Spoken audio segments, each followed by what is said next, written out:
எல்லாம் வல்ல சிவபெரும்பொருளின் திருவருளும் குருவருளும் உள்நின்று உணர்த்த வேண்டி என்னை விட பெரியோர்களை எல்லாம் தாழ்ந்து வணங்கியும் முன்னை தவத்தின் பயனாக சிவஞான செய்திகளை நுணுகி அறிய வேண்டும் என்ற வேட்கையோடு என்னை தொடர்ந்து வரும் அன்பர்களுக்கு எல்லா சிவ மங்கள நலன்களும் விளைய பெற வேண்டும் என்று இறைவனை இறைஞ்சி வாழ்த்தியும் இந்த சிவஞான வேள்வி எழில் ஞான பூஜையை தொடங்குகிறேன். நாம் இப்பொழுது திருக்கையிலே இதற்கு முதல் பகுதியிலே பெரிய புராணத்திலே திருமலை சருக்கத்திலே 1வது தலைப்பாக திருமலை சருக்கத்திலே திருமலை சிறப்பு என்ற அந்த பகுதியிலே 40 பாடல்களில் முதல் 12 பாடல்களை பார்த்தோம். அதிலே கைலை மலையோடு தன்மை எப்படி இருக்கிறது, அங்கே எப்படி இறைவன் வீட்டு இருக்கிறார், அங்கே உள்ள நிலை என்ன, யார் யாரெல்லாம் வந்து வணங்குகிறார்கள், எப்படிப்பட்ட சூழலில் இது விளங்குகின்றது என்று அந்த பொலிவுகளை எல்லாம் அதில் வந்து 12 பாடல்களிலும் எடுத்து உரைக்கப்பட்டது. இப்பொழுது தொடர்ந்து ஒரு முக்கியமான பகுதி இந்த திருத்தொண்டர் தொகை இந்த மாதவம் செய்த தென்செய்கைக்கு அருள வேண்டும் என்று இறைவன் திருவுள்ளம் பற்றி நிகழ்த்தும் ஒரு பெரிய திருவிளையாடலை உள்ளடக்கிய மிகவும் முக்கியமான ஒரு பகுதி 28 பாடல்கள். இதை வந்து தொடர்ந்து முழுவதுமாக கேட்பவர்களுக்கு அவ்வளவு நலன்களும் புல் நுண்ணியங்களும் ஏற்படும் என்று கூறி, ஏன்னா இறைவனோட அருள் வெளிப்பாடு, ஒரு பேரருள் வெளிப்பாடு.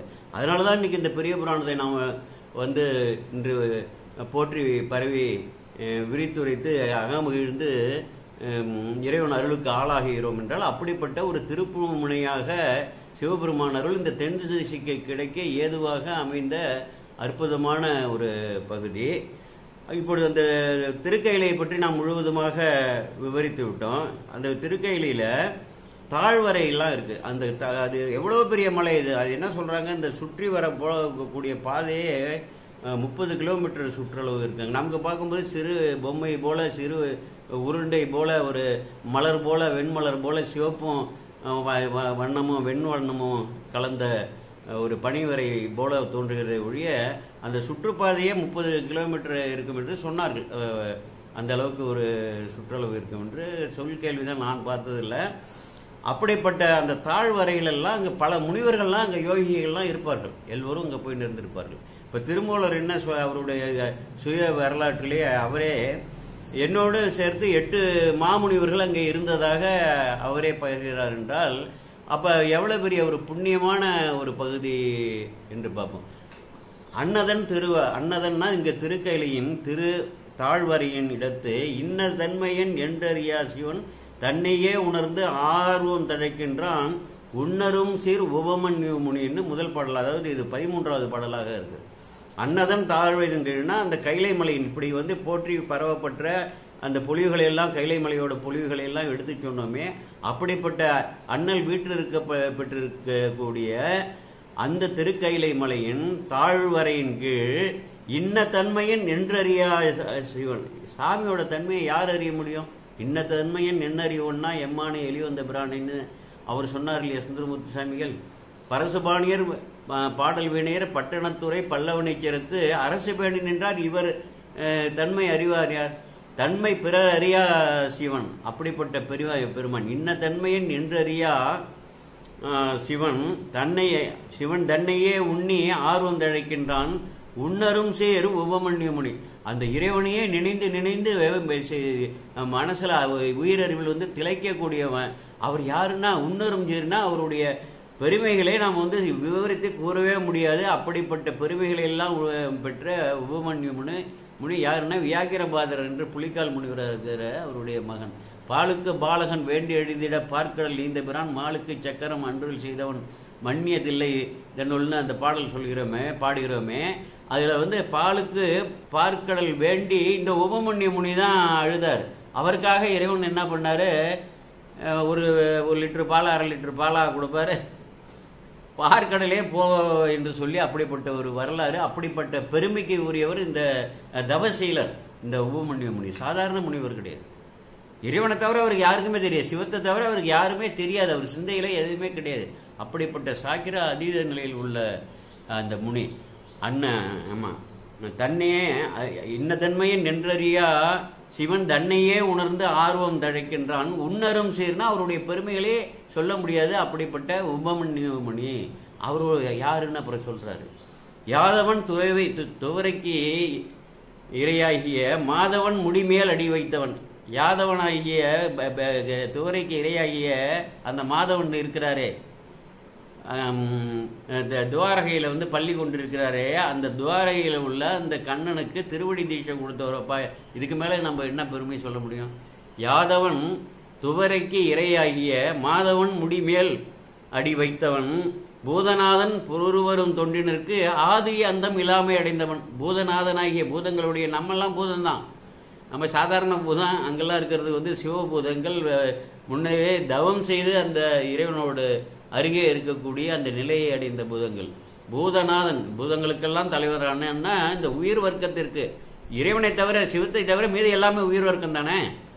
இறைவன் ஏக இறைவன் தானே. அப்போ சிவத்தை தவிர மீது இருப்பவர்கள்லாம் ஏக உயிர் வர்க்கங்கள் தானே. அதான் அந்த உயிர் வர்க்கங்களுக்கெல்லாம் நாதன் பூதநாதன் பொருவரும் தொண்டிருக்குன்னா, பொருவரும் என்ற சொல்லுக்கு ஒப்பற்ற, ஒப்பு உயர்வற்ற என்ற பொருள், ஒப்பற்ற என்ற பொருள். பொருவரும் தொண்டினுக்கு அந்த இறைவனுக்காக அவர் தொண்டு செய்தார் பாருங்க. இந்த உபமன்யமுனி என்னென்ன தொண்டுகள் செய்து வருகிறார்களோ, அகத்தொண்டு புறத்தொண்டு எல்லாம் இருக்கு இல்லையா, அதுக்கு ஆதி அந்தம் இல்லாமல் அடைந்தவன். அவன் எந்த காலத்தில் இறைவனுக்கு தொண்டு செஞ்சானோ, எப்போ அது முடிய போகுதோ, ஆதியும் கிடையாது அந்தமும் கிடையாது. அந்த இறைவனுக்கே ஆதியும் கிடையாது அந்தமும் கிடையாது போல இந்த உபமன்ய முனிவருக்கு அவரோட பெருமைகளுக்கு, அவருடைய தொண்டின் சிறப்புகளுக்கு எப்போ தொடங்குனுச்சு எப்போ முடியுங்கிறது தெரியாதுன்னு சொல்லி அப்படி வந்து பெருமைப்படுத்துகிறார். யாதவன் துவரைக்கு, துவரைனா துவாரகை என்று சொல்கிறோம்ல, இறையாகிய அதற்கு தலைவனாகிய அந்த மால் மாதவன் முடிமேல் அடி வைத்தவன்னா, முடிமேல் அடி வைத்து திருவடி தீட்சை கொடுக்குறாருங்க. அவருக்கு சிவ வழிபாடு செய்வதற்கு, சிவ பூஜை செய்வதற்கு தகுதிப்படுத்துகிறார் என்றால் எப்படிப்பட்ட ஒரு குரு நிலையில உயர்ந்த நிலையில் இருக்கிறார் என்று நாம் வந்து புரிந்து கொள்ள வேண்டும். அதை விட பால் அனுப்பப்படார், பார்க்கடலே அனுப்பப்பட்ட பெருமைக்குரியவர்.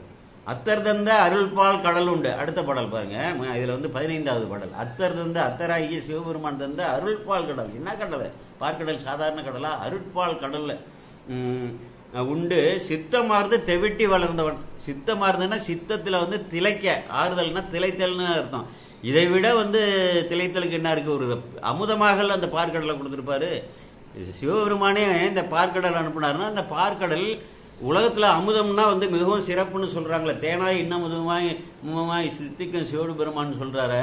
இந்த பார்க்கடல், இந்த பால் இவருக்கு எப்படி வந்து பேரமுதமாக இருந்திருக்கணும். அதாக திளர்க்க வளர்ந்தவன், சித்தமாற ஆர்ந்து தெவிட்டி வளர்ந்தவன். அவர் என்ன எப்படிப்பட்ட சூழல் இருக்காருன்னா, பத்தராய பல்லாயிர முனிவர் பல்லாயிரர், பத்தராய முனிவர் பல்லாயிரர் சுத்த யோகிகள் சூழ இருந்துழி. பல்லாயிர பக்தர்களும் சுத்த யோகிகளும் இவரை சூழ இருக்காங்க. இவர் தலைவராக அங்கே உட்கார்ந்துருக்காரு, குருநிலையில் அமர்ந்திருக்கிறாரு. அவரை சுற்றி வந்து பல்லாயிர முனிவர்கள் அமர்ந்திருக்கிறார்கள். பல யோகிகள்லாம் யோக நிலையிலிருந்து ஞான நிலைக்கு எய்த வேண்டும் என்ற நிலையில் உள்ள பல யோகிகள்லாம், சிவயோகிகள்லாம் அங்கே அமர்ந்திருக்கிறாரு. அப்போ பார்த்தீங்கன்னா, அங்கன் ஓரொளி 1000 பேர், அங்கன் ஓரொளி 1000 ஞாயிறு பொங்கு பேரொளி போன்று முன் தோன்றிட. அங்கு என்னது தென் திசையில் ஒரு ஒளி, 1000 சூரியனோட ஒளி வந்து பொங்கி ஒரு பேரொளி எழுந்தா எப்படி இருக்குமோ அப்படி தோன்றிட. துங்க மாதவர் சூழ இருந்தார்கள்லாம். துங்கன்னா உயர்ந்த மாதவம் செய்தவர்கள். துங்க என்ற சொல்லுக்கு உயர்ந்த என்ற பொருள். துங்க மாதவர் சூழ இருந்தார்கள்லாம். அந்த சுத்த யோகிகள் எல்லாருமே இங்கு எண்கொள் அதிசயம் என்றனும். இங்கு இது எண்கொள் அதிசயம். இது என்ன இப்படிப்பட்ட ஒரு அதிசயம்? இதுவரை அவர்கள் வந்து உணராதது, காணாதது, இப்படிப்பட்ட ஒரு பேரொளி தென் திசையிலிருந்து வருகிறது. இது என்ன அதிசயம் என்று அவர்கள் சொன்னோன்னா, அந்திவான்மதி சூடிய அண்ணல்தாள். அந்த உடனே அந்த உபமணி முனிவர் என்ன பண்றாரு, அவருக்கு என்ன, யாரை போய் கேட்பாரு, அப்படியே வந்து என்ன பண்றாரு, இறைவனை சிந்திக்கிறாரு. அந்திவான்மதி சூடிய அண்ணல்தாள் சிந்தியா உணர்ந்து அம்முனி என்ன சொல்றாருன்னா, தென்திசை வந்த நாவலர்கோன் புகழ் வந்தொண்டன் எந்தையார் அருளால் அணைவான் என. என்ன சொல்றாரு, தென்திசை வந்த நாவலர்கோன் புகழ் வந்தொண்டன் எந்தையார் அருளால் மீள அணைவான்னு அர்த்தம். மீள அணைகிறான். அங்கே தென் திசைக்கு போய் அந்த மாதவன் செய்த தென் திசை விளங்குமாறு திருத்தொண்டு தொகையெல்லாம் இயற்றிவிட்டு அவன் மீள்கிறான் என்று சொல்லி என சொல்லிட்டு என்ன பண்ணுறாரு, உடனே கைகள் அஞ்சலி கூப்பி உடனே சொல்லிட்டு உடனே இறைவன் வந்து உணர்த்துறாரு. நாவலர் கொண்டு தானப்பா வரான், வந்தொண்டம் வரான், நான் தான் யானையில் அழைத்து வர செய்திருக்கிறேன். இந்திரன் மால்பிரமன் எழிலார் மிகு தேவரெல்லாம் வந்த என ஏற வைக்க வந்த யானை அருள் புரிந்தான். மந்திர மாமுனிவர் இவன் ஆரணை எம்பெருமான் நந்தமர் ஊரன் என்றான் நொடித்தான் மலை உத்தமனே. இப்போ தெரியுதா இந்த பாடலோட அர்த்தம்? இந்த முனிவர்கள்லாம் துங்க மாதவர் சூழ இருந்தார்கள், சுத்த யோகிகள்லாம். இந்த ஒளி இப்படி தெரிகிறதே யாருன்னு கேட்கும் பொழுது, தென் திசை வந்த நாவலர் கோன் புகழ் வந்தோண்டன் எந்த யார் அருளால் அணைவான்னு சொல்றாரு பாருங்க. அதை தான் அங்கே பாடுறாரு. இந்திரன் மால்பிரமன் எழிலார் மிகு தேவரெல்லாம் வந்து என ஏற வைக்க மத்த யானை அருள் புரிந்தான்.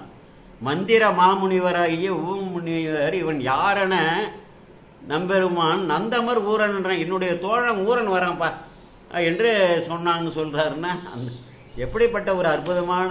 உடனே என்ன பண்றாரு, கைகள் கூப்பி எழுந்து அத்திசை மெய்யில் ஆனந்த வாரி பங்கிட. மெய்யில் அவர் உடல்ல வந்து என்ன இறைவனோட அருள் பெற்றவன், இறைவனே வந்து தோழன் என்று உலகறிய அறிவித்தவன், அந்த வந்தொன்றன் அந்த ஊரன் அந்த ஆரூரன் வருகிறான் என்று சொன்ன உடனே அப்படியே அவர் அறியாமலேயே இந்த ஒரு மரியாதை வரணும்னா, நம்ம சிலரை பெரியவர்களை பார்த்தோம்னா நம்ம அறியாமலேயே எழுவோம் அல்லவா, அதெல்லாம் எல்லாருக்கும் அந்த அனுபவம் கிடைத்திருக்கும். அவர்கள் வந்து பன்முகமாக ஒரு தூய்மையானவர்களாக மரியாதைக்குரியவர்களாக இருந்தார்கள். அவர்களை வந்து இருக்கிற இடத்திற்கு வந்தோம்னா நம்ம அறியாமலே எழுந்து விடுவோம். அல்லது வந்து வழக்கமாக நம்ம பண்பாடுபடி முதியோர்கள் வந்தால் இல்லத்திற்கோ இல்லை நாம் இருக்கக்கூடிய அலுவலகமோ இல்லை வேறு இடத்திற்கோ முதியோர்கள் வந்தால் நம்ம அறியாமலே எழக்கூடிய அந்த பண்புகள் நம்ம இரத்தது அணுக்கள்லேயே ஊறியது. இப்போ உள்ள தலைமுறை மிகவும் மாறி இருக்குது. அதை பற்றி நாம் வந்து விவாதிக்கக்கூடிய இடம் இது அல்ல. கைகள் கூப்பி தொழுது எழுந்து அத்திசை, தன்னை அறியாமலேயே எழுறாரு. கைகள் கூப்பி தொழுது எழுந்து அத்திசை மெய்யில் ஆனந்த வாரி பொங்கிட. அப்படியே ஆனந்தமாக வாரினா கடல், அந்த கடல் போல மெய்யில வந்து கண்ணில் வந்து வழிஞ்சி நீரூற்றுகள், உடல்ல வந்து இந்த மயிர்ப்புலகங்கள், இந்த மெய்ப்பாடுகள்லாம் சொல்லுவோம்ல.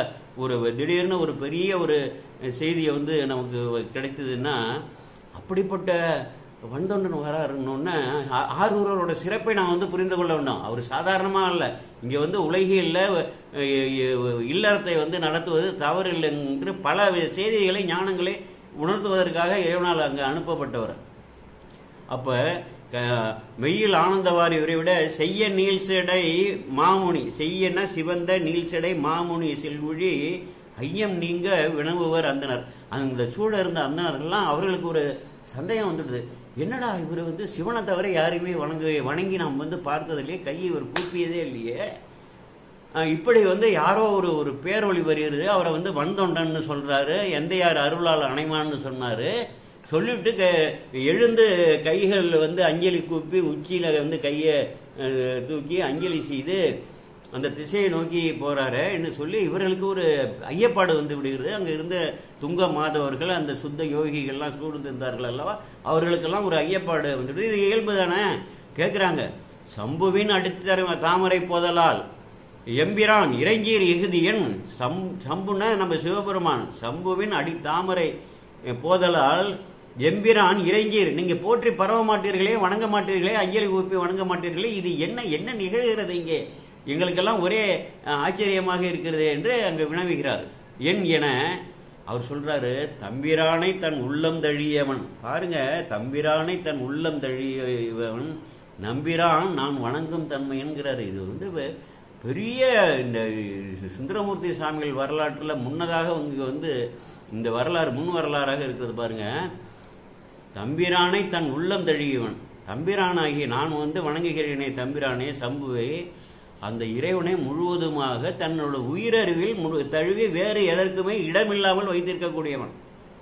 இறைவன் திருவிளையாடலால் நிகழ்த்தப்பட்டது தான் சங்கிலியார் பறவையார் வந்து வரலாறுகள்லாம். இறைவன் ஒரு திருவிழம் பற்றி இவரை ஆட்டி வைக்கக்கூடிய, ஆட்டி வித்தால் ஆறு ஒருவர் ஆடாதாரோ, அடக்கி வித்தால் ஆறு ஒருவர் அடங்காதாரோ, பாட்டு வித்தால் ஆறு ஒருவர் பாடாதாரோ, பணி வித்தால் ஆறு ஒருவர் பணியாதாரோ, இதுதான் திருநாவுக்கரசு பெருமான் பாடினாரு.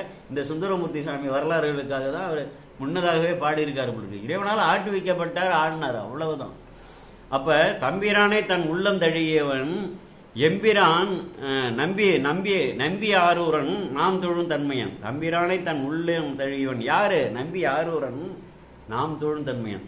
யார் இறைவனை முழுவதுமாக உள்ளத்தில் பற்றி தழுவி அந்த இறை சிந்தனையாகவே இருக்கிறார்களோ, இறை தொண்டுகள்லாம் இயற்றுகிறார்களோ, அவர்கள் நாம் வணங்கும் தன்மையர் என்பதே ஒரு பெரிய ஞானத்தை இங்க உணர்த்துகிறாரு.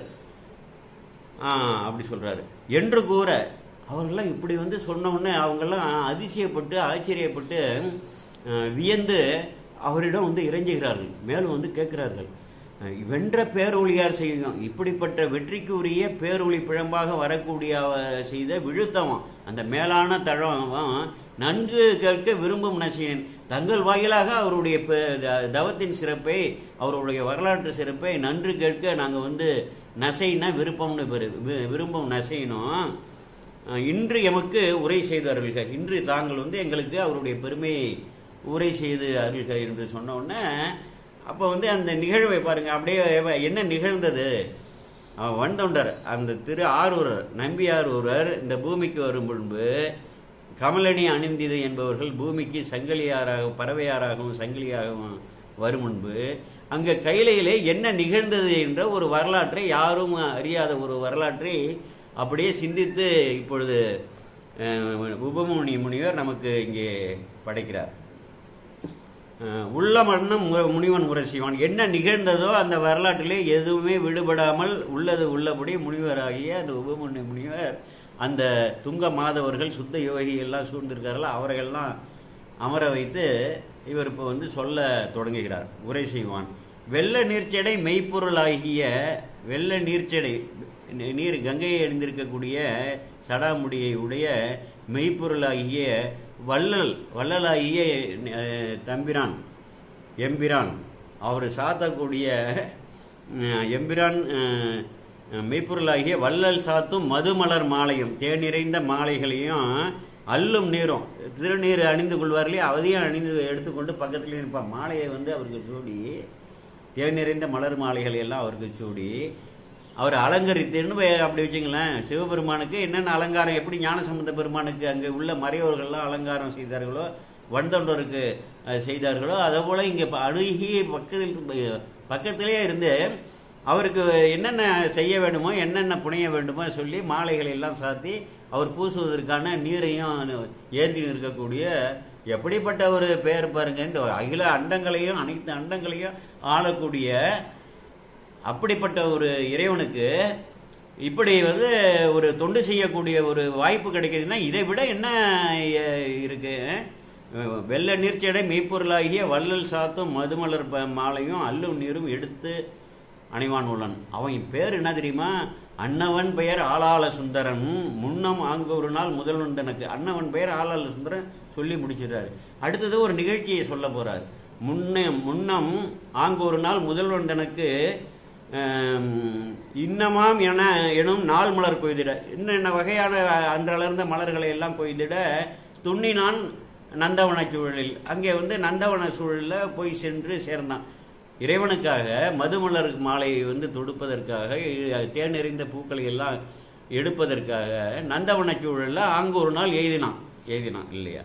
அங்கு முன்னரே இவன் அங்கு சேருவதற்கு முன்னதாகவே அங்கு ஆளாள சுந்தரன் அந்த நந்தவன சூழலில் சேருவதற்கு முன்னதே அங்கு முன்னரே ஆளுடை நாயகி அம்பிகை இருக்காங்க இல்லையா, அவங்களுக்கு சேடியர் இருப்பாங்க இல்லையா, கொங்கு சேர் குழற்கான்னு அந்த மனம் வீசக்கூடிய அவருடைய கூந்தலுக்காக மலர்களை கொய்வதற்காக திங்கள் வாழ்முக திங்கள் போல ஒளி வீசக்கூடிய முகத்தை உடைய அழகிய கவினூறு அழகை உடைய அந்த சேடியர்கள் அம்பிகைகிட்ட தொண்டு செய்யக்கூடிய தன்மை இருந்ததுன்னா எந்த அளவுக்கு ஒரு பேரழகு அவர்களுக்கு அந்த உருவத்தை இறைவன் கொடுத்திருப்பார் என்பதை நம்ம சிந்தித்து பார்க்க வேண்டும். ஏன்னா இவரே அப்படித்தானே இருக்காரு, ஒரு பேரழகு உடையவர் தானே வந்தொண்டர். அப்போ என்ன பண்றாங்க, திங்கள் வான்புக சேடியர் எழுதினார். அவங்க எப்படின்னா பொங்குகின்ற கவினுடை போய்மாறுனா அப்படியே அழகு பொங்கி வருதுரா, அழகு பொங்குகிறது என்று சொல்றோம்ல, அப்படி அப்படிப்பட்ட கவின்னா அவரது பேரழகு கண்டோரை கவர்ந்து இருக்கக்கூடிய பேரழகு உடையவர்கள். பொங்குகின்ற கவினுடை பூவை மாறு திங்கள் வாழ்முக சேடியர் எழுதினார். திங்கள்னா வாழ்னா ஒளின்னு பேரு, வாழ்னு சொன்னோம்னா ஒளின்னு பேரு. அந்த நிலவு ஒளி போல அழகிய முகத்தை உடைய பொங்குகின்ற கவுனுடை பூவைமார். அந்த 2 பெண்களும் அந்த அம்பிகைக்கு சேடியர்களாக இருக்கார்கள். அவர்கள் வந்து அம்பிகைக்காக மலர் கொய்திட அங்க வராங்க. அவங்க பேரு அந்தமிழ் சீர் அணிந்திதை ஆய்குழல் கந்தமாலை கமலினி என்பவர் கொந்து கொண்ட திருமலர் கொய்வொழி வந்து வானவர் ஈஸ்வரன். இதுதான் ஒரு பெரிய திருப்பு முனை. இந்த பெரிய புராணம், இந்த திருத்தொண்டர் தொகை நமக்கு கிடைப்பதற்கு ஒரு பெரிய திருப்பு முனையாக இந்த பாடல் அமைந்திருக்கிறது. இதை வந்து மனப்பாடம் பண்ணணும். நாங்களாம் மனப்பாடம் பண்ணி வச்சிருக்கோன்னா எவ்வளோ ஒரு ஆர்வம் இருந்தால் இது மனப்பாடம் பண்ணியிருப்போம் பாருங்க. இதெல்லாம் உங்களுக்கு முன்னுதாரணமாக சொல்கிறேன். அந்தமிழ் சீர் அணிந்திதை ஆய்குழல் கந்தமாலை கமலினி என்பவர் கொந்து கொண்ட திருமலர், அந்த கொந்து கொண்ட அந்த தேன் நிறைந்த அந்த திருமலரை கொய்வொழி வந்து வானவர் ஈஸ்வர அருளன. பாருங்க, இதுவரையிலும் அவரும் அந்த நந்தவனத்துக்கு போய் பூ பறிக்க போயிருப்பாரு, இவங்களும் வந்து பூ பறிக்க வந்திருப்பாங்க.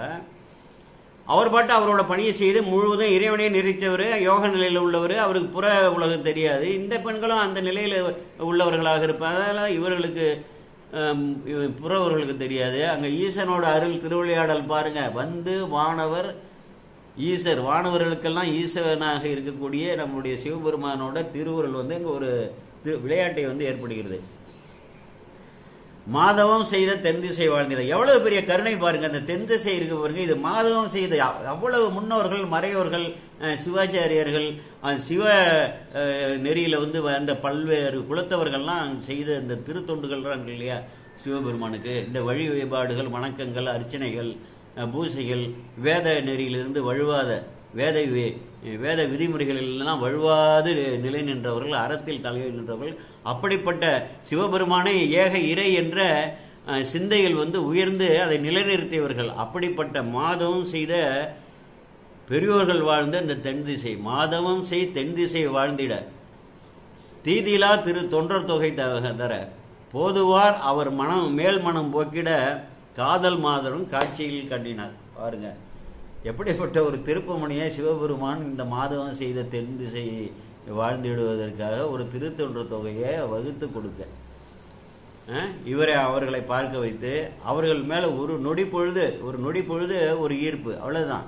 அந்த பெண்களும் பார்த்துட்டு ஆஹா இப்படிப்பட்ட பகல் போலும் பேரொழியான இருக்கானே என்று சொல்லி அந்த பெண்களும் அந்த நேரம் எண்ணி விடுகிறார்கள். அது ஒரு ஈர்ப்பு. இப்படிப்பட்ட அங்கே சூழல் நடக்குது. மாதவம் செய்த தென் திசை வாழ்ந்திட தீதிலா திரு தொண்டர் தொகை தர போதுவார் அவர் மேல் மனம் போக்கிட. இவரோட மனத்தை வந்து போக்குறாரு. யாரு போக்குறாரு? அங்கே உள்ளே இருந்து தள்ளுறவர் யாரு? நம்ம பெருமான் போக்கிட காதல் மாதரும் காட்சியில் கண்டினார். அவர்களும் இவரை பார்த்து விட்டு கண்ணு சந்தித்தனாங்கிறாங்க பாருங்க. இவரை பார்த்து விட்டு பகல் போலும் பேரொழியான இருக்காரு, கதிர் வீசும் மேனியராக இப்படி இருக்கிறாருன்னு ஒரு நொடி பொழுது அவர்களும் மயங்கி விடுகிறார்கள் என்று நம்ம வந்து சொல்லலாம். முடிந்த உடனே என்ன பண்ணுறாங்க? முடிந்துடுது. அப்போ என்ன பண்ண முன்னம் ஆங்கு அவன் மொய்மிகை நாள் மலர் எண்ணெய் ஆட்கொண்ட ஈசனுக்கு அந்த எண்ணெய் ஆட்கொண்ட பூபமுனி முனிவர் சொல்கிறாரு, ஈசனுக்கு தேவையான மலர்களை எல்லாம் அவன் வந்து இந்த முகைகளை எல்லாம் அன்றளர்ந்த மலர் கட்டளர்ந்த மலர் தூவின்னு எல்லாம் சொல்லுவார். முகிழா மலர் என்று சொல்லுவார். ஒவ்வொரு மலரும் வந்து மலரக்கூடிய பக்குவத்தில் உள்ள மலர்கள்லாம் எடுத்துகிட்டு போவாங்க. சில மலர்கள் மலர்ந்தது தான் கட்ட விழுந்த கட்டு வந்து அவிழ்ந்து அப்படியே மலர்ந்து கொண்டிருக்கக்கூடிய பக்குவத்தில் பறிக்கிறது. அப்படி முன்னம் ஆங்காவன் மொய்முகை நாள் மலர் அன்றளர்ந்த மலர் எண்ணெய் ஆட்கொண்ட ஈசனுக்கு இவனை பன்மலர் கொய்து செல்ல. இவன் வந்து இந்த பூக்களை எல்லாம் பறித்து வர பனிமலர் அன்னம் அன்னவரும் கொண்டு அகன்ற பெண். அந்த பனிமலர் அன்னம் போன்ற அந்த பெண்கள் இருவருமே அவர்கள் கொண்டு அம்பிகைக்காக அகன்ற பெண் இறைவன்கிட்ட போறாரு. பாருங்க, அவருக்கு தெரியாம என்ன செய்ய முடியும்? வெல்கினேன் வெல்கிற்றெல்லாம் உள்கிற்றெல்லாம் உடனிருந்து அறுதி என்று வெல்கினானும் விழாவரை சிரித்திட்டேனேன்னு அப்பர் பெருமான் சொல்லுவார். நான் உள்ளத்தில் நினைக்கிறதெல்லாம் உலகத்தில் யாருக்குமே தெரியாதுன்னு நான் நினைத்து கொண்டு பல காரியங்களை எல்லாம் சிந்தித்து கொண்டு உள்ளொன்று வைத்து புறமுண்டு பேசல் இதை போல இப்படிலாம் இருந்ததை என் உள்ளுக்குள்ளேயே என் உயிர் அறிவுக்குள்ளேயே நீ உயிருக்கு உயிராக இருந்து எல்லாமே உடனிருந்தே நீ அறிந்து கொண்டிருக்கிறாய் என்பதை நான் வந்து உணர்ந்தவன் வெட்கப்பட்டு வெல்கினானும் விழாவரை சேர்த்துட்டேன்னா விழா எலும்பு ஒடியுமாறு சேர்த்தேன்னு சொல்லி அப்பர் பெருமான் சொல்றாரு. இறைவனுக்கு தெரியாமலா அவன் நடக்கும்? ஆதிமூர்த்தி அவன் திறம் நோக்கிய அங்கே இறைவனுக்கு முன்னாடி போன உடனே அவனை பார்த்துட்டு வந்த உடனே சாமி சொல்றாரு, மாதர் மேல் மனம் வைத்தினை, நீ பெண்கள் மேல் வந்து மனம் வைத்து விட்டாய். புவி மீது தோன்றி அம்மெல்லையாளருடன் காதல் இன்பம் கலந்தனைவாய் என. நீ மாதர் மேல மனம் வைத்து விட்டடா, உனக்கு இதுதான் தண்டனை. அந்த தென்புவியில போய் தோன்றி அம்மெல்லையாளருடன், அந்த மென்மையான இயல்புகளை உடைய அந்த பெண்களுடன் காதல் இன்பம் கலந்து அணைவாய் என என்ன செய்வா? ஒரு இயல்பு, உலகியல் இயல்பு பார்த்தீங்கன்னா, உலகியல் மேலே யாரோ பெண் மேலே ஆசை வைத்தாங்கன்னா அதை அந்த பெற்றோர்களோ இல்லை பெரியோர்களோ உடனே இசைந்து திருமணம் செய்வதை எப்படிலாம் மகிழ்ச்சி அடைவான். இந்த 2 பெண்களையும் இவர் பார்த்தாரு, மனம் போக்கினாரு. அந்த பெண்களும் இவர் மேல மனத்தை மேல போக்கினார்கள். நீ அவர்களோட போய் பூமியில பிறந்து காதல் இன்பம் கலந்து வேணா மகிழ்வதுதானே இயல்பு. கைகள் அஞ்சலி கூப்பி கலங்கினான். உடனே என்னன்னா பெரிய அதிர்ச்சி. இப்படிப்பட்ட ஒரு ஆணை இறைவன், ஏன்னா இறைவன் ஆணையை மீற முடியாது, அது வேற. இப்படிப்பட்ட ஒரு ஆணை இறைவன் பிரித்து தன்னை பிரிய செய்து விடுவார் என்பதை அவர் எதிர்பார்க்கவே இல்லை. அப்படிப்பட்ட ஒரு சிந்தையே இல்லை. அதே போல ஒரு அதிர்ச்சியான ஒரு செய்தியை கேட்டு கலங்குதல் இருக்குல்ல, சிவாயனம். கைகள் அஞ்சலி கூப்பி கலங்கினான். செய்ய சேவடி நீங்கும் சிறுமியன் மையல் மானுடமாக மயங்கும் வழி ஐயனே தடுத்து ஆண்டு அருள் செய்ய என. பாருங்க, உடனே கலங்குறாரு. இப்படி அப்படின்னா இந்த உலகில் இந்த பெண்களோட அனுபவிக்க வேண்டிய இல்லற இன்பங்களை விட எவ்வளவு பெரிய ஒரு பேரின்பம், இல்லாத ஒரு பேரின்பம் இறைவனோட அருகில் இருப்பது, இறைவனுக்கு தொண்டு செய்வது என்று இருந்தால் உடனே கைகள் அஞ்சலி கூப்பி கலங்குறாரு. ஏதோ தவறு பண்ணிட்டா ஆணையிட்டீர்கள், ஆணைக்கு மறுபரிசீலனை கிடையாது. இறைவன் ஆணையிட்டால் ஆணையிட்டது தான். அவர் ஏதோ ஒரு காரணத்துக்காக ஆணையிடுகிறார். அதெல்லாம் சிந்திப்பதற்கு சாதாரண அற்ப உயிர்களுக்கு அருகதையே கிடையாது. கைகள் அஞ்சலி கூப்பி கலங்கினான். உடனே ஒரு விண்ணப்பம், செய்ய சேவடி நீங்கும் சிறுமையன். என்னுடைய சிறுமைத்தனத்தால இந்த சிவந்த சேவடிகளை நீங்கக்கூடிய இந்த ஒரு பேரிடர் எனக்கு வந்துட்டதுல நான் அங்கே போய் தோன்றி மையல் மானுடமாக மயங்கும் வழி, ஒரு மாண்டின உடலை எடுத்து அந்த உன்னை மறந்து அந்த புற உலகிலேயே அந்த இன்பங்களை எல்லாம் துய்க்க வேண்டும் என்ற வேட்கையோடு மயங்கக்கூடிய சூழ்நிலையில அப்படி வந்ததுன்னா ஐயனே தடுத்து ஆட்கொண்டு அருள் என வேண்டுறாரு. அவன் உடனே என்ன சொல்கிறார் சாமி, அங்கனாலன் அதற்கு அருள் செய்தவன். அங்கனாலன்னா பெருங்கருணை உடையவன் இறைவன் என்னன்னா உடனே அதற்கு அருள் செய்தவன். நங்கைமாருடன் நம்பியை மற்ற அத்திசை தங்கு தோற்றத்தில் இன்புற்று, அங்கே பிறந்து வாழ்ந்து இன்புற்று என்னென்ன செய்தார் என்றாலும் சரி எல்லாத்தையும் விவரிக்கிறார். எல்லாத்தையும் விவரிக்க மீண்டும் சாரும் என்று மீண்டும் சாருகிறார். மீண்டும் தென் திசையில இருந்து கைலைக்கு கொண்டிருக்கிறார். யானையின் மேல இந்திரன் மால் பிரமன்லாம் சூழ, எழிலார் மிகு தேவரெல்லாம் சூழ கொண்டிருக்கிறார் என்று அங்கு அவன் செயலெல்லாம் அறைந்தான்னா அங்க பூமியில சுந்தரமூர்த்தி சாமிகள் என்னென்ன லீலைகள்லாம் செய்தாரோ, எப்படியெல்லாம் வழிபட்டாரோ, எப்படி யோக நிலையில நின்றாரோ, எப்படி மக்களை எல்லாம் நெறிப்படுத்தினாரோ, எப்படி திருத்தொன்று தொகையை இந்த தென் திசை வாழ்ந்துட்டு கொடுத்தாரோ, அவ்வளவு செய்திகளையும் அந்த துங்க மாதவர்கள், உயர்ந்த மாதவர்களுக்கும் அந்த யோகிகளுக்கும் எல்லாவற்றையும் உபமன்ய முனிவர் சொல்றாரு. அந்த நாளரும் ஆங்கு அது கேட்டவர். அந்த அந்தநாளர்கள்லாம் இருக்காங்கல்லாம், இவையெல்லாம் கேட்டு அங்கே அந்தநாளர்கள்னா அவங்க ஜாதி குலத்திலலாம் ஈடுபட்டவர்கள் இல்லை. அங்கே அந்தணர்கள் சொல்லுக்கு பொருள் என்ன, எல்லா இனத்தவர்களும் இருந்து தேர்ந்து ஏக இறை சிவம் என்று சொல்லி யோக நிலையில் சென்று ஞான நிலையில் சிவத்தை உயிரறிவில் அடைத்தவர்கள் எல்லா குலத்தவரும். ஏன்னா உயிருக்கு ஜாதி குலம் இனம் மொழி தேசம் திசை எதுவுமே கிடையாது, எந்த பேதமும் கிடையாது என்பதை முதல் கருத்தில் கொள்ள வேண்டும். இங்கே அந்தநாளர் என்று சொல்லும் பொழுது இவை எல்லாவற்றையும் இந்த மாயாகாரியமான இந்த பேத உணர்வுகளை எல்லாம் புறந்தள்ளிய பெரியோர்கள் என்று பொருள். அதை முதலில் கவனமாக சிந்திக்க வேண்டும். சிந்தித்தால் தான் இப்படிப்பட்ட கருத்துக்கள்லாம் வரணும். சிந்தனை ஆற்றலே இல்லாமல் இருந்தோம்னா இதை படித்து விட்டு அதில் என்ன எழுதியிருக்கு, இதோட உள்பொருள் என்ன என்று நம்ம சிந்திக்கணும்னா அதுக்கு சிவன் அருள் புரிய வேண்டும். அந்த நாளரும் அதை ஆங்கு கேட்டவர் அப்போ உடனே பந்தமானுட பார்ப்படு தென் திசை இந்த வான் திசை எட்டினும் மேற்பட. அவர்கள்லாம் என்ன கேட்குறாங்கன்னா, பந்தமானுட பார்ப்படும், பந்தமுடைய மானிடர்கள்லாம் வாழக்கூடிய இருக்கக்கூடிய அந்த தென் திசை இருக்குது இந்த பூமியில, இந்த வான் திசை எட்டில், இந்த வான் திசை 8 திசையிலையும் இந்த தென் திசை சொல்றீங்க, 8 திசை இருக்குல்ல, கிழக்கு மேற்கு வடக்கு தெற்கு தென்கிழக்கு தென்மேற்கு வட கிழக்கு வடமேற்கு 8 திசை இருக்கு இல்லையா. இந்த 8 திசையிலையும் இந்த தென் திசை மட்டும் அப்படி என்னங்க உயர்ந்தது என்று அந்த முனிவர்கிட்ட கேட்குறாங்க. ஏன்னா அந்த மாதவர் சொல்கிறாரு, மாதவன் பொருவரும் தவத்தான் புலிக்காலனாம். பொருவரும்னா ஒப்பற்ற பொருவருஞ்சீர் புகழென்கிறார்கள் அந்த அடியார்களோட பெருமையில். பொருவரும்னா ஒப்பற்றன்னு அர்த்தம், ஒப்பு உயர்வற்ற என்று அர்த்தம். பொருவரும் சீர்னா அவ்வளவு சீர்மையும் அவ்வளவு சீலங்களையும் உடைய இப்போ தவத்தான், அப்படிப்பட்ட தவத்தில் வந்து வல்லவரான புலிகாலன்னா வியாக்கிரபாதரை சொல்கிறார். இங்கே சிதம்பரத்தில் பதஞ்சலி முனிவரும் வியாக்கிரபாதரும் வந்து தவம் செய்கிறார்கள் இல்லையா. புலிகால் முனிவராக அதிகாலையில் பூ எடுக்கணும், எனக்கு புலி போடுற காலையும் அந்த நகங்களையும் கொடுக்கணும், புலி போல் எனக்கு கண்ணு தெரியணும்னு சொல்லி வரங்கேட்டு பெற்றதாக சொல்வார்கள். அவரோட மகன்தான் வியாகிரபாதர், அவரோட மகன்தான் நம்ம உபமன்ய முனி. பொருவரும் தவத்தான் புலிக்காலனாம் அருமுனி அரிய முனி எந்தை அர்ச்சித்ததும் உள்ளது பெருமை சேர் பெரும்பற்ற புலியூர் என்று ஒருமையாளர் வைப்பாம்பதி ஓங்குமார். அந்த பெருமைகளை எல்லா பெருமைகளையும்னா எல்லா பொருளும் வந்து பெரும்பற்ற புலியூர்னா எல்லா பொருள்களும் வந்து சேரக்கூடிய புலியூர், புலி ஆகிய புலி வடிவில் வியாகிரபாதர் அர்ச்சித்தது அந்த பெருமைக்குரியது. அப்போ பெருமை சேர் பெரும்பற்ற புலியூர்னா உலகத்தில் உள்ள எல்லா பொருள்களும் எல்லா உயிர்களும் வந்து இறுதியாக சேரும் இடம் அந்த பெரும்பற்ற புலியூர். அங்கே எம்பெருமான் 5 விழா நடனம் ஆடிக்கொண்டிருக்கிறாரே அந்த இடம் என்று ஒருமையாளர் வைப்பான். ஒருமையாளர்னா ஒருங்கிய மனத்தோடு ஒன்று இருந்து நினைமீன்கள் உந்தமுக்கு ஊனமில்லை என்று அப்பர் பெருமான் சொல்கிறார்ல. ஒருங்கிய மனத்தோடு இருபிறப்புன்னு சொல்லி சொல்கிறாருங்களா. யோக நிலையில் ஒருங்கிய மனத்தோடு இருக்கக்கூடியவர்கள்லாம் அவர்களுக்கு வைப்பு, அவர்களுக்கு வந்து சேம இடமாக இருக்கக்கூடிய பதி அப்படி என்று அது அப்படி பெருமை ஓங்கி இருக்கக்கூடிய ஊர் அது அங்கே இருக்குது. அத்திருப்பதியில் அந்த தில்லையம் திருப்பதியில் நம்மை ஆளுடைய அம்பிகை இருக்காங்க இல்லையா, தாயார் இருக்காங்க இல்லையா, தாயார் வடிவில் சிவன் இருக்கிறார் இல்லையா.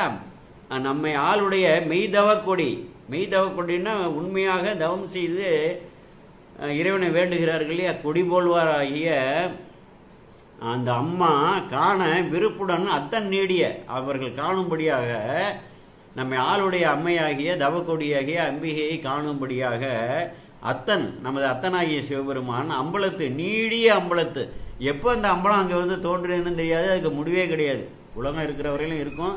உலகம் தோன்றும் போதே அந்த சித்தம்பலம் பேரம்பலம்னா அம்பலம்னா வெட்ட வெளி என்று பெயர். இது சிற்றம்பலம்னா பேரம்பலத்தில் உள்ள இறைவனை யாருமே வந்து தரிசிக்க முடியாதுன்னு தானே வந்து சிற்றம்பலமாக ஒரு எல்லையை வகுத்து கொண்டு உருவத்தையும் காட்டி அங்கே நட்டமாடுகிறார். 5 இயக்கம் அங்கே நடக்குது, சூக்ஷ்மமாக 5 நடக்குது, அதை தூள 5 இங்கே காட்டுகிறார். இப்படி தான் நான் வந்து புரிந்து கொள்ள வேண்டாம். ஆமாம், அத்திருப்பதியில் அத்தன் நீடிய அம்பலத்து ஆளும் மற்றும் இத்திரம் பெறலாம் திசை எத்திசை. அங்கே வந்து அம்பலத்தில் இறைவன் ஆடுறாரு 5 கூத்து. வேறு எந்த திசையில் ஆடுறான்? நீ வந்து தென் திசை எப்படி உயர்ந்ததுன்னு கேட்டிய.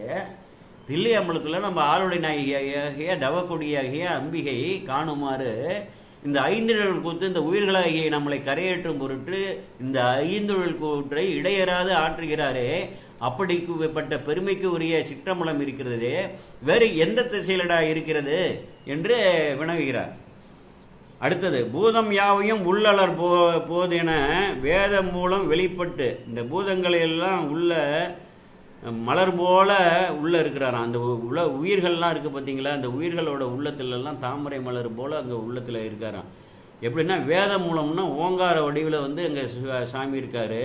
அவர் எப்படி வெளிப்படுகிறாருன்னா மேதினிக்கு இந்த உலகத்துக்கு காதல் மங்கை இதய கமலம் போல் ஒரு இந்த பூமாதேவி இருக்கா இல்லையா, அவளோட இதய கமலம் போல் அந்த திருவாரூர் விளங்குதான். கமலமாக மாதோர் பாகனாராகிய பெருமானுடைய ஆரூர் மலர்ந்து இருக்குது. இந்த பூமியில் வந்து எப்படி ஓங்காரம் வந்து உயிரறிவில் ஓங்காரமாக ஓங்காரத்தின் உட்பொருளாக நின்றான் கண்டான்னு சொல்லி ஓங்காரத்தின் உட்பொருளாக உயிரறிவிலேயே எப்படி இறைவன் வந்து அந்த இதய கமலத்தில் அமர்ந்திருக்கிறாரோ, அதே போல் பூமியாகிய இந்த பூமாதேவியோட இதய கமலம் போல இறைவன் எழுந்திருக்கக்கூடிய இந்த ஆரூர் மலர்ந்து இருக்கிறது என்று சொல்லி இந்த ஆரூரோட பெருமையை சொல்கிறாரு. அடுத்தது 34வது பாடல். எம்பிராட்டி 7 உலகு ஈன்றவள். எம்பிராட்டி நமது பிராட்டியாகி நமது தாயாகி அம்பிகை இந்த 7 உலகத்தையும் ஈன்றவள் இல்லையா, உலகங்கள்லாம் ஈன்றவன். தம்பிரானை தனி தவத்தால், தம்பிரானை தன்னுடைய பிரானை இறைவனை தனி தவத்தால் தனியாக அந்த மா இருக்கக்கூடிய இடத்துல கம்பை நதி கரையில் தவம் பண்ணுறாங்களா, அதை சொல்கிறாரு. தவத்தால் எய்தி கம்பையாற்றில் வழிபடு காஞ்சி என்று உம்பர் போற்றும் பதியம் உடையது. அப்படிப்பட்ட பிராட்டியார் தவம் செய்த காஞ்சிபுரம் என்று சொல்லப்பட்ட தேவர்களால் எல்லாம் போற்றப்படுகின்ற அந்த பதியம் அந்த தென் திசையில் தாண்டா இருக்கு. அடுத்தது, நங்கள் நாதனாம் நந்தி தவம் செய்து, நந்தியம்பெருமான் தவம் செய்து இங்கே திருமணம் அவருக்கு திருவையாற்றில் தான் நடக்குது. திருமழபாடி திருவையாறு இணைந்த ஒரு பெருவிழாக ஆண்டுதோறும் கொண்டாடுவார்கள். நங்கள் நாதனாம் நமது தலைவனாகி நந்தி தேவர் இருக்கார் இல்லையா. ஏன்னா இவர்களுக்கு இந்த முனிவர்களுக்கு தேவர்களுக்கு எல்லாருக்கும் தலைவர். அங்கே கைலைக்கு காப்பு, கைலைக்கு இறைவனால் கைலையை நிர்வாகம் செய்வதற்கு தலைமை பொறுப்பு அளிக்கப்பட்டவர் இந்த நாதனாம் நந்தியம்பெருமான். நங்கள் நாதனாம் நமது என்று பொருள். நந்தி தவம் செய்து பொங்கு நீடு அருள் எய்திய பொறுப்பது. பொங்கிய நீடு அருள் பேரருள் பெற்ற அந்த பெருமையுடைய பொறுப்புன பெருமை. கங்கை வேணி மலர கனல் மலர் செங்கையாளர் ஐயாறு திகழ்வது. கங்கை வேணி கங்கையை தலை சடாமுடியில் மலர கனல் மலர் செங்கையாளர்னா அந்த எப்பொழுதுமே வேத வேள்விகளை செய்யக்கூடிய செங்கையாளராகிய வரையோர்கள் எல்லாம் வாழக்கூடிய அந்த ஐயாரும் அப்படி பெருமையாக திகழ்கிறது. அடுத்து 36, தேசமெல்லாம் விளக்கிய தென் திசை ஈசர் தோணிபுரத்துடன் எங்கணும். பாருங்க, தோணிபுரத்தை விட்டுடக்கூடாது. நிறைய பதிகள்லாம் இருக்கிறது, எல்லாவற்றையும் தொகுத்து கொடுக்க முடியாதுன்னு இங்கே சுருக்கியிருக்காரு. அதில் தோணிபுரத்தை அடுத்தது ஞானசம்பந்த பெருமான் அவதரித்த தலம் இல்லையா. தேசமெல்லாம் விளக்கிய தென் திசைன்னா அந்த தேசத்துக்கு பூரா சீர்காழியில் ஞானசம்பந்த பெருமான் அவதரித்து, சீர்காழியில் ஞானசம்பந்த பெருமானை அவதரிக்க செய்து அந்த சமன் மாசு இந்த புறப்புறச்சாமிய இழி மாசுகளை எல்லாம் துடைத்து எறிந்த பெருமை, துடைத்து இருந்து ஒளி விளக்கிய பெருமைக்குரியது இல்லையா அந்த தோணிபுரம். அதை சொல்றார். தேசம் எல்லாம் விளக்கிய தென் திசை, விளக்கம் செய்த சிவஞானத்தை விளக்கம் செய்த தென் திசை, அந்த தென் திசையில் உள்ள ஈசர் தோணிபுரத்துடன் எங்கனும் பூசணிக்கு பொருந்தும் இடம்பல. அந்த சீர்காழி மட்டும் இல்லாமல் இறைவன் பூசணிக்கு தான் போய் சென்று மண்ணி இருக்கக்கூடிய எத்தனையோ பதிகள் மதுரையெல்லாம் இருக்குது, திருச்சி இருக்குது, உறையூர் இருக்குது, சங்கரன் கோயில் இருக்குது, திருநெல்வேலி இருக்கிறது, தென் மாவட்டங்கள் அத்தனை திருத்தலங்கள் இருக்கின்றன. வட மாவட்டங்களில் நடுநாடுகள்லாம் இத்தனை திருத்தலங்கள்லாம் இருக்கின்றன. அதுபோல் பூசணிக்கு அங்கங்கே இறைவன் பூஜைக்கு பொருந்தி இருக்கிறார் என்று சொல்கிறார்கள். உபம முனிவர் நம்ம ஆலயத்தை சுட்டவில்லை என்ற எண்ணம் உங்களுக்கு வரக்கூடாது. அதனால பல தலங்களும் அந்த தென் திசையில் இறைவன் மண்ணி இருக்கக்கூடிய நிலைத்து இருக்கக்கூடிய இருக்கு. பொருந்தும் இடமல, பூசணைக்கு பொருந்தும் இடம்பல பேசில் அத்திசை ஒவ்வா பிரதேசை. அந்த திசையோட தென் திசையோட பெருமைகளை நான் பேச போகின்றேன்னா அதற்கு ஈடு இணையாக எந்த திசையுமே இல்லைங்கிறார். நம்ம கைலை மலையான அங்கே போய் பொருந்தி இருக்கிறார் அத்தனை தலங்கள்லையும் திருத்தலங்கள்லையும் அப்படின்னு சொல்லி சொல்கிறாரு. என்று மாமுனி வண்தொண்டர் செய்கை 39வது பாடல். என்று மாமுனியாகிய அந்த உபமன்மை முனிவர் வண்தொண்டராகிய நம்பியார் ஒருவர் செய்கையை அன்று சொன்னபடியால், அன்று அந்த துங்க மாதவர்களுக்கும் சுத்த யோகிகளுக்கும் விவரித்து சொன்னபடியால் சொன்ன அந்த முறைமையில அடியவர் தொன்று சீர்திரு தொண்டர் தொகை விரி. அடியவர் தொன்றுனா அடியவர்கள் துன்றுனா நிறைந்த, துன்று இங்கே தொன்று என்று தவறாக இருக்கிறது, துன்று என்று கூடிய நிறைந்த என்று பொருள். அடியவர் நிறைந்த சீர் திருத்தொண்டர் தொகை விரி இன்று என் ஆதரவால் இங்கு ஏம்புகிறேன். அந்த சுந்தரமூர்த்தி சாமிகளால் இறைவனால் வெளிப்படுத்தப்பட்ட அந்த திருத்தொண்டர் தொகையை அப்புறம் வகை செய்து அந்த நம்பியாண்டர் நம்பி சொன்னார, அதை நான் விரித்து இங்கே உரைக்கிறேன் என்று சேக்கிழார் பெருமான் இயம்புகிறேன். சீர்திரு தொண்ட தொகை விரித்து இன்று என் ஆதரவால், என்னுடைய ஆதரவாளர் என்னுடைய முயற்சியால இறைவன் திருவருள் எனக்கு உணர்த்த நான் இங்கே ஏம்புகிறேன் என்று சொல்கிறார். அடுத்தது இதற்கு மேலும் ஒரு ஆதாரம் என்னன்னு சொல்றாரு. இப்ப விரிவாக சுட்டியே சொல்றாரு. மற்ற இதற்கு பதிகம் வண்தொண்டர்தாம் புற்றிடத்தையும் புராணர் அருளினால் சொற்ற மெய்த்திரு தொண்டர் தொகை என. மற்ற இதற்கு பதிகம் வண்தொண்டர்தாம் புற்றிடத்து எம் புராணங்களுக்கெல்லாம் தலைவனான சிவபெருமான புற்றிடம் கொண்டாருக்கு அவருடைய அருளினால் சொன்ன. எப்படி சொல்றாரு? சுந்தரமூர்த்தி சாமிகள் தானா சொல்லல, புற்றிடத்து கொண்டாராகிய ஆரூர் இறைவன் இருக்காரு, அவரோட அருள உம்பர்பிரான் தானருல உணர்வு பெற பாடினார். அவர் உம்பர்பிரான் தானருல உணர்வு பெற வந்தொண்டர் வந்து இந்த திருத்தொண்டர் தொகையை பாடுறாரு. சொன்ன மெய்த்திரு தொண்டர் தொகை என பெற்ற நல் பதிகம் தொழப்பெற்றதால். நான் இப்போ வந்து இந்த விருத்தி சொல்றேன்னா அதற்கு ஆதாரங்கள்ல இது ஒன்று வந்தொண்டர் வழியாக புற்றிடம் கொண்டார் அருளிய அந்த திருத்தொண்டர் தொகை. அடுத்தது அந்த மெய்ப்பதிகத்தை அடியார்களை சுந்தரமூர்த்தி சாமிகளால் வந்து அருளப்பெற்ற தொகுத்து அருளப்பெற்ற 63 நாயன்மார்கள் 9 தொழிலடியார்களை உள்ளடக்கிய அந்த பதிகத்து அடியார்களை நந்தன் நாதனாம் நம்பியாண்டார் நம்பி, என்னுடைய தலைவனாகிய நம்பியாண்டார் நம்பி. பாருங்க, பொல்லா பிள்ளையார் அருள் பெற்று இந்த திருமுறைகள்லாம் எடுத்து கொடுத்த பெருமைக்குரிய, அப்புறம் வந்து அவைகளை தொகுத்த 11 திருமுறைகளாக தொகுத்து கொடுத்த அந்த பெருமைக்கும் உரியவரான நம்பியாண்டார் நம்பிகளை நந்தன் நாதனா நம்பியாண்டார் நம்பி புந்தியார புகன்ற வகையில்னா அவர் புத்தியில அறிவு திளைக்கும்படியாக பொல்லா பிள்ளையார் அருள் பெற்று பெற்று பெற்று புகன்ற வகையினால் வகை செய்தார்ல அந்த திருத்தொண்டர் தொகையை வகை செய்தார். அது யாருமே வந்து திருவந்தாதியை படிக்கிறதே கிடையாது. அதுதான் பெரிய. நான் பொழுது திருவந்தாதிக்கும் உரை சொல்லி தான் நாயன்மார்கள் வரலாறு திருவந்தாதியில் உள்ள அந்த ஒரு பாடலோ 2 பாடலோ இருந்ததுன்னா அதுக்கு உரை சொல்லிட்டு தான் சேக்கிழார் விரித்து உரைத்த அந்த விரியை நான் வந்து விரித்து பொருள் சொல்லி கொண்டிருக்கிறேன். அந்த மெய்ப்பதிகத்து அடியார்களை நந்தன் நாதனா நம்பியாண்டார் நம்பி புந்தியார புகன்ற வகையினால், புகழ்ந்தன்னா சொன்னேன்னு அர்த்தம், விரித்துரைத்த வகையினால் வந்தவாறு வழாமல் வழங்குவான். அது எப்படி வந்து எனக்கு வந்து புத்தியில உரைக்குதோ அதுல இருந்து அவரோட என்ன உரைத்தாரோ அதிலிருந்து வழுவாமல் இந்த மெய்யடியார்களோட வரலாறுகளை நான் விரித்துரைக்கிறேன் என்று இங்க வந்து சொல்றாரு. அப்புறம் நிறைவாக 40வது பாடல் இந்த திருமலை சிறப்புல உலகம் உய்யவும் சைவம் நின்று ஓங்கவும் அழகில் சீர்நம்பி ஆரூரர் பாடிய நிலவு தொண்டர்தம் கூட்டம் நிறைந்துரை கொழுவு தன்புணல் நாட்டணி கூறுவான். உலகம் உய்யவும், உலகத்தில் உள்ள உயிர்கள் எல்லாம் உயிர்ந்து சிவனோட திருவடியை நோக்கி பயணித்து அதை எய்த செய்யக்கூடிய வல்லமை உள்ள அந்த திருத்தொன்ற அடியார்கள் பெருமைகள்லாம் இருக்குல்ல. நின்று சைவம் நின்று ஓங்கவும், சைவம்னா என்ன, ஓங்குதல்னா உயிர்களை சிவனடி கீழ் செலுத்தக்கூடிய ஒரே இறையடி கீழ் செலுத்தக்கூடிய ஒரே மார்க்கம். அதான் சொல்ற சைவம் நின்று ஓங்கவும் அழகில் சீர் நம்பியாரூர் பாடிய, எல்லை இல்லாத பெருமைகளுக்கு உரிய நம்பியாரூர் பாடிய நிலவு தொண்டர்தம் கூட்டம், அந்த திருத்தொண்டர்கள்லாம் நிறைந்து இருக்கக்கூடிய அந்த கூட்டம் இருக்குத அவர்கள்லாம் உரியக்கூடிய குளவு தன்புணல், அங்கே வந்து குளிர்ந்த நீரோல சூழப்பட்டிருக்கிற அந்த நாட்டோட பெருமைகளை கூறுவோம் என்று அடுத்தது திருநாட்டு சிறப்பு என்று தொடங்கி அந்த அங்கே உள்ள இயற்கை வளம்லாம், அந்த சோழ நாட்டில் உள்ள இயற்கை வளம்லாம், திருவாரூரை சுற்றி உள்ள இயற்கை வளம்லாம் பொன்னி நதியோட சிறப்புகளை எல்லாம் எடுத்து பின்னால் அந்த வளங்களை எல்லாம் இறை வளங்களை எல்லாம் ஏம்ப போகிறார் என்று சொல்லி இது ஒரு அற்புதமான ஒரு பகுதி.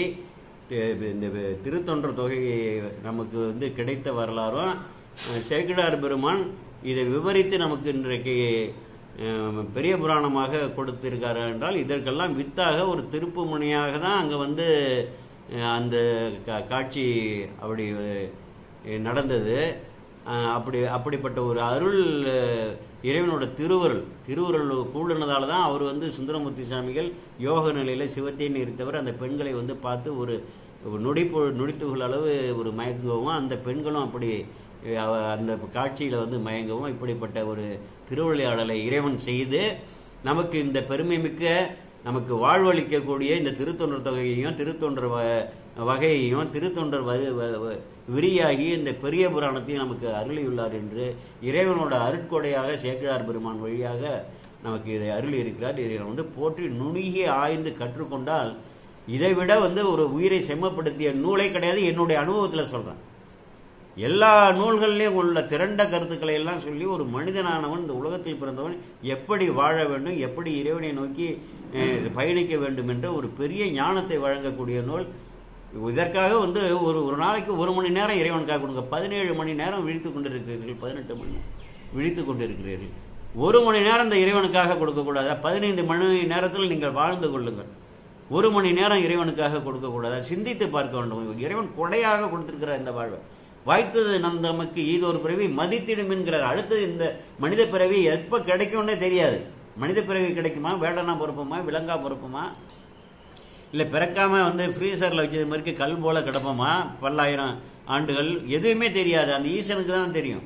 அந்த ஈசனை போற்றி அவரை இந்த உடலை கொண்டு ஒரு கிடைத்த ஒரு எல்லையை ஒரு இலக்கை அடையக்கூடிய படகு போன்று இந்த உடலை கொண்டு இறைவனை எய்த வேண்டும் என்று கூறி இதுவரை வந்து தொடர்ந்து கேட்ட எல்லோரும் எல்லா சிவமங்கல நலன்களும் எய்த வேண்டும் என்று இறைவனை இறைஞ்சி கோமல் சேகராகிய நான் விடைபெறுகிறேன். வணக்கம். சிவாய நம, சிவாய நம, சிவாய நம. திருச்சிற்றம்பலம். சிவாய நம.